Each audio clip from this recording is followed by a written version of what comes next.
इंतजार प्रतीक्षा में बड़ा बड़ा रस है, बड़ा आनंद है।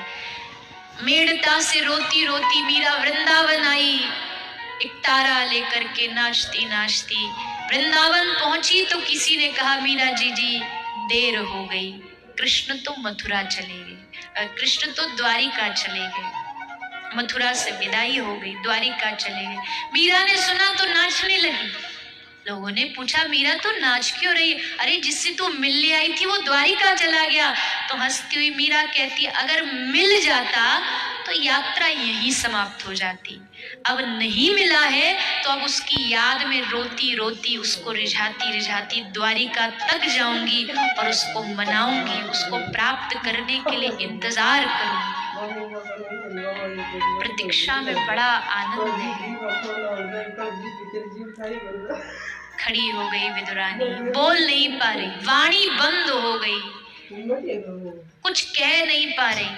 ठाकुर जी ने कहा चाची अरे बाहर ही खड़ा रखोगी, भीतर लेके जाओ, स्वागत करो।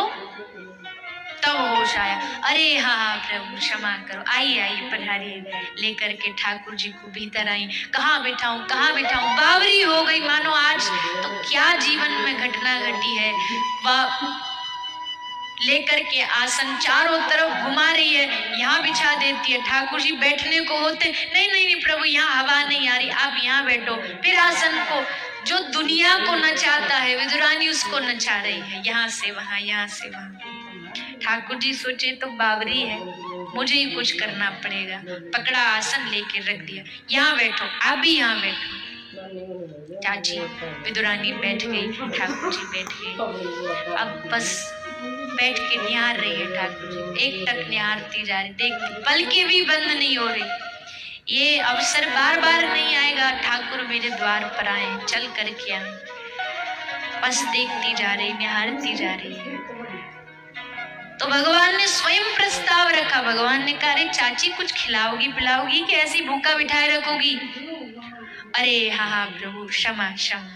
भागी दौड़ी, भागती भागती रसोई घर में गई, क्या बनाऊं क्या खिलाऊं क्या दूं।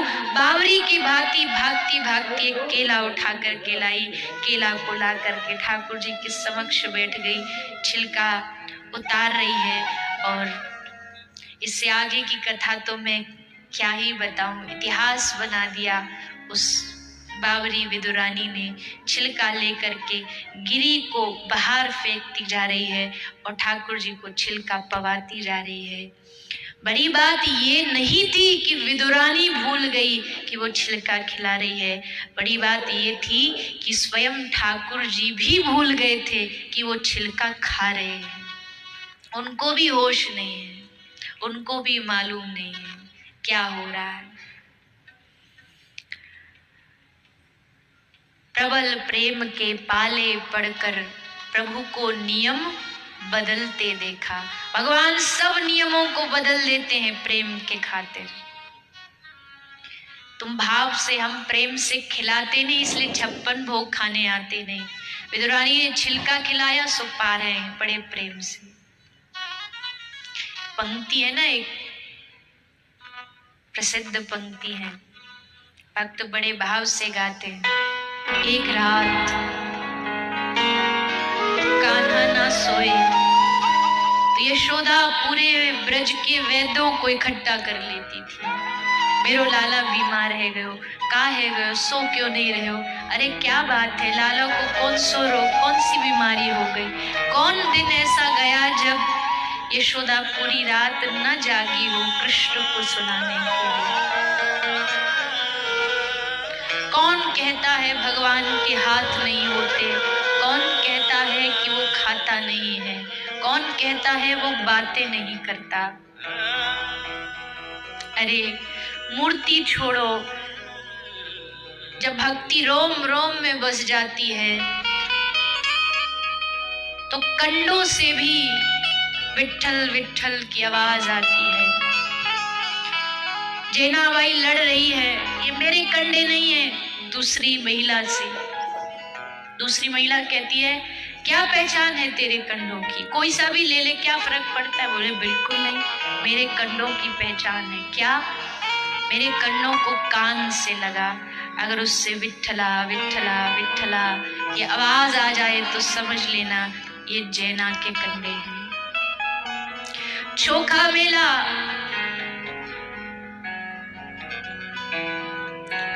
मजदूरी कर रहा है, मकान बना रहा है, बनाते बनाते दीवार गिर गई, सारे मजदूर मर गए। चोखा मेला भी उसी मलबे में शरीर दब गया, केवल हड्डियां बची, शरीर नहीं बचा। कैसे पता लगे कौन किसका शव है, किसकी हड्डियां हैं? नामदेव ने कहा चोखा मेला की हड्डियों को कान से लगाओ, अगर कान से पांडुरंगा पांडुरंगा सुनाई दे तो समझ जाना चोखा मेला है।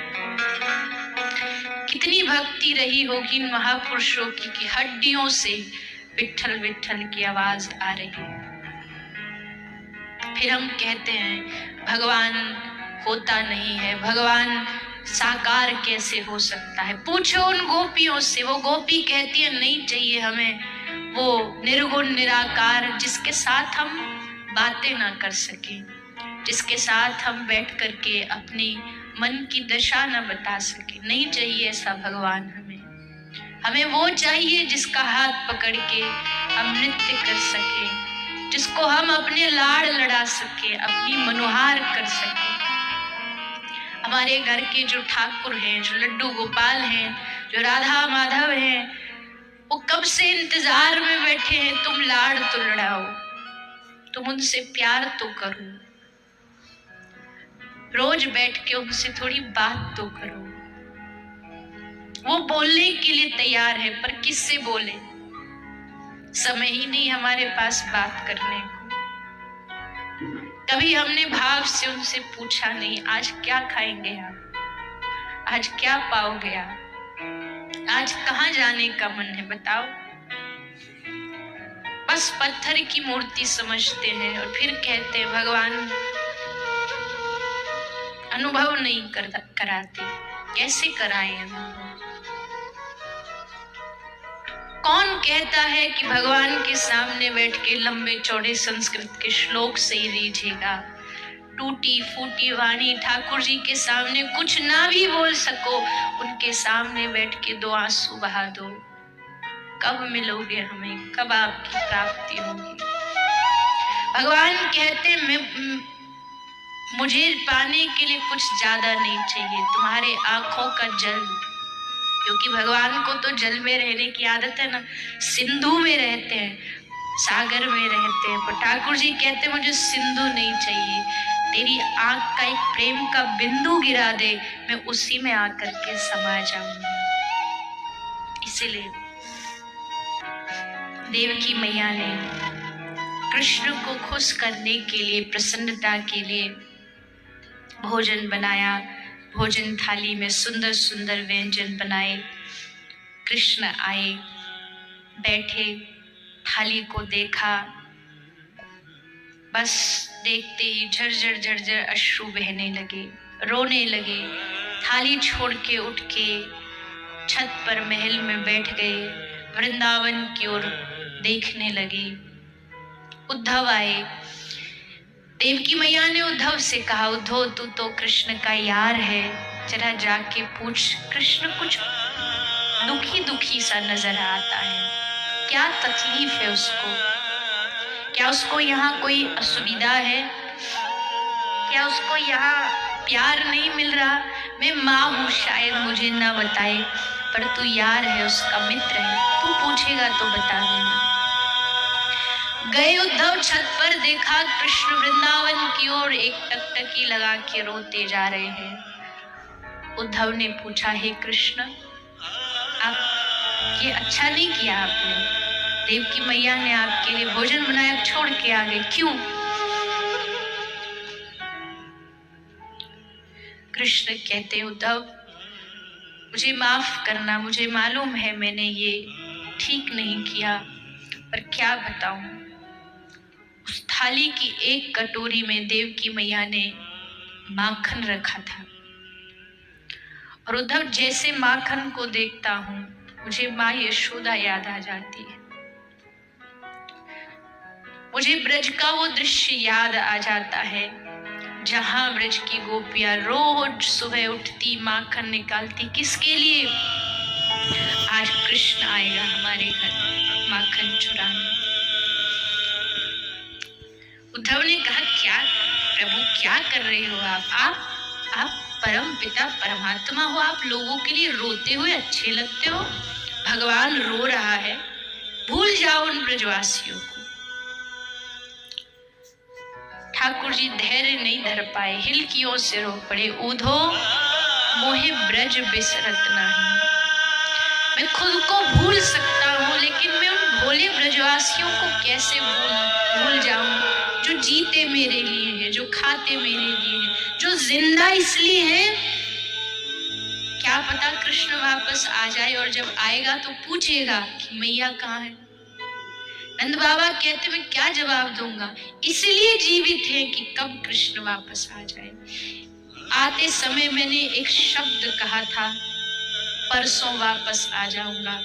परसों के उस एक वाक्य ने बरसों बीत गए पर ब्रजवासियों का विश्वास नहीं टूटा, कन्हैया आएगा, कृष्ण आएगा। कौन कहता है ठाकुर रोता नहीं है? अगर भक्त भगवान के लिए रोता है तो भगवान भी अपने भक्त के लिए रोता है। अगर सुदामा रोया है कृष्ण के लिए तो कृष्ण भी तो रोया है। अपना सारा वैभव भूल गए, पीतांबर फेंक दिया, मुकुट फेंक दिया, द्वारपाल पीछे भाग रहे हैं, द्वारिकाधीश रुक जाइए रुक जाइए, हम लाते हैं आपके मित्र को भीतर। पर आज ठाकुर जी किसी की सुनने वाले नहीं, भागते भागते जाके सुदामा को गले से लगा लिया।